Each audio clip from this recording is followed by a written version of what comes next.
नमस्कार, मैं श्यामगिरी। आज के कार्यक्रम में आप सभी दर्शकों का स्वागत है। मोदी शाह का संकट कम नहीं। भाजपा के अंदर मोदी से नाराज सांसद उठाने लगे आवाज, क्योंकि मोदी और शाह की रणनीतियों ने इस वक्त भारतीय जनता पार्टी को एक ऐसे मोड़ पर ला करके खड़ा कर दिया है जो मोदी सरकार के लिए न चाहते हुए भी संकट पैदा कर रही है। चूंकि वादा खिलाफी इसमें मुख्य कारण भी है और अपने लोगों को दबाव में रखकर और अपने सत्ता को कायम रखना, यह बिंदु भी है। ऐसे में सहयोगियों की नाराजगी मोदी सरकार को आने वाले वक्त में बहुत भारी पड़ सकती है। लेकिन राजनीतिक दलों का क्या होगा, किसे भारी पड़ेगा किसे हल्का पड़ेगा, यह बात की बात है। इस वक्त जनता के मुद्दे कहां गायब हो गए, जनता के मुद्दे नजर नहीं आ रहे, यह दुर्भाग्यपूर्ण है। ऐसी परिस्थिति में मोदी सरकार को लेकर के आम जनता के अंदर जो भावना उत्पन्न हो रही है कि मोदी सरकार कब गिरेगी, इस बात का इंतजार आम जनता को है। क्योंकि मोदी सरकार की गलत नीतियों ने आम जनता के जीवन को तहस नहस कर दिया है। बेरोजगारी बढ़ चढ़ करके कमर तोड़ रही है, लोग परेशान है, मायूस है। युवा जो आने वाली पीढ़ी है हमारे देश की, हमारे देश के भविष्य जिसे कहा जाता है, उनकी बिल्कुल चिंता इस सरकार को नहीं है। जो सीनियर सिटीजनशिप है उनके साथ अत्याचार, अन्याय, गरीब और मध्यम वर्ग के घरों के ऊपर बुलडोजर चला रही है सरकार। पहले की सरकारें जो लोगों को घर देकर बसाती थी, जगह देकर बसाती थी, यह सरकार उजाड़ रही है, वहां से भगा रही है, बसने नहीं दे रही, उजाड़ रही है। और वोट के समय 10,000 फेंक देती है और उस 10,000 में बिक जाते हैं क्योंकि भूखे मर रहे हैं। तो यह सरकार की जो नियत है, महिलाओं को लेकर के जो सम्मान होना चाहिए सरकार के अंदर, जो प्रोत्साहन देना चाहिए, वह चीज भी इस सरकार में नहीं है।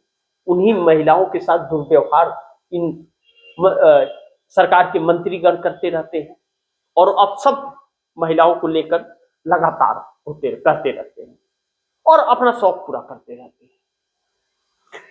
ऐसे में आम जनता सरकार के खिलाफ हो गई है। लेकिन सबसे महत्वपूर्ण चीज कि इस सरकार को देश की जनता अब सरकार मानने से इनकार कर रही है। इसका उदाहरण है कि राहुल गांधी ने जो रामलीला मैदान में वोट मेरा अधिकार यात्रा किया था, जन आक्रोश, हल्ला बोल, वह वोट चोरी के खिलाफ था। 5 करोड़ लोगों के हस्ताक्षर करा करके बोरी में स्टेज के पास भर दिए गए, जो राष्ट्रपति को सौंपना था। पहली बार यह भी हुआ मोदी सरकार में। यानी कि मोदी सरकार का कोई भी निर्णय इस देश के हित में नहीं, बल्कि इस देश को लूटने और बेचने वाला था, जिसकी वजह से जनता परेशान होकर के आज सड़क पर खड़ी है। लेकिन दुर्भाग्य यह है कि हमारे देश की अपने आप को नेशनल मीडिया कहने वाली मीडिया और इस देश के लोग जिसे गोदी मीडिया कहते हैं, वह स्क्रीन पर दिखाती नहीं है, इसीलिए उसे गोदी मीडिया कहा जाता है।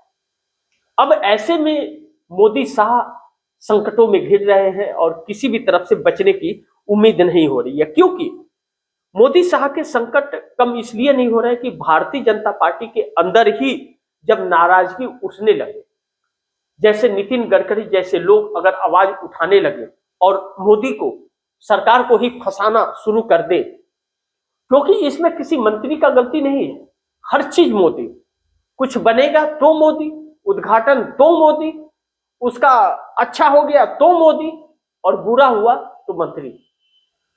तो नितिन गडकरी इस कैटेगरी के नहीं है। नितिन गडकरी मोदी को कोई सम्मान नहीं देते हैं क्योंकि वह मोदी को नेता नहीं मानते, क्योंकि फ्रॉड और पाखंड वाले चेहरे हैं नरेंद्र मोदी। हर जगह यह साबित होता गया है। ऐसे में नितिन गडकरी एक अलग लाइन पर जा रहे हैं, यानी कि बगावत। सिर्फ नितिन गडकरी ही नहीं है, हकीकत यह है कि 240 सांसद जो भारतीय जनता पार्टी के हैं, आज तक उनकी बैठक नहीं हुई है। ऐसे में नीतीश नायडू बड़ी महत्वपूर्ण बिंदु हो जाते हैं। देखना यह महत्वपूर्ण होगा कि यह गठबंधन कब तक चलता है। लेकिन इस बीच नितिन गडकरी जो महाराष्ट्र के नागपुर से आते हैं और आरएसएस के बहुत अच्छे संबंध हैं, महाराष्ट्र के आरएसएस हेडक्वार्टर में भी हलचलें बड़ी तेज हैं। कहा जाता है कि मोहन भागवत आरएसएस के और नरेंद्र मोदी एक ही हैं, एक ही राह पर चलते हैं लोग, दोनों की एक दूसरे की जुगलबंदी रहती है। लेकिन नाराज आरएसएस के मोहन भागवत भी हैं, जो नरेंद्र मोदी सरकार के लिए मुश्किल पैदा कर रही है। अब ऐसे में नितिन गडकरी अगर बगावत कर रहे तो आरएसएस का कुछ न कुछ तो हाथ होगा, इस बात से इनकार नहीं किया जा सकता। यानी कि आपस में ही सह और मात का खेल चल रहा है भाजपा के अंदर। लेकिन दूसरी तरफ महाराष्ट्र के अंदर से जब यह खबर आने लगती है कि दो ठाकरे परिवार एकजुट हो गए हैं और एकनाथ शिंदे भी घर वापसी की तरफ जाएंगे, अजीत पवार भी घर वापसी की तरफ जाएंगे, तो ऐसे में मोदी सरकार के ऊपर संकट उत्पन्न हो जाता है। देखना यह महत्वपूर्ण है कि कब तक यह ठेल ठाल करके चलता है।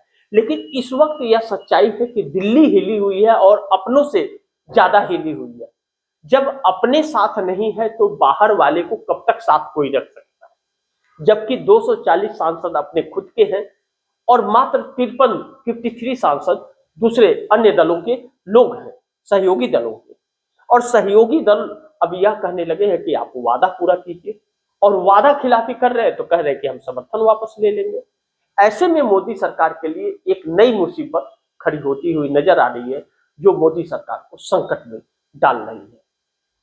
बाकी आप दर्शक क्या सोच रहे हैं, आप दर्शकों की क्या राय है और क्या सुझाव है, कमेंट बॉक्स में जरूर दीजिएगा। इस खबर को ज्यादा से ज्यादा शेयर कीजिएगा, अपने दोस्तों को भी कहिएगा आगे शेयर करें।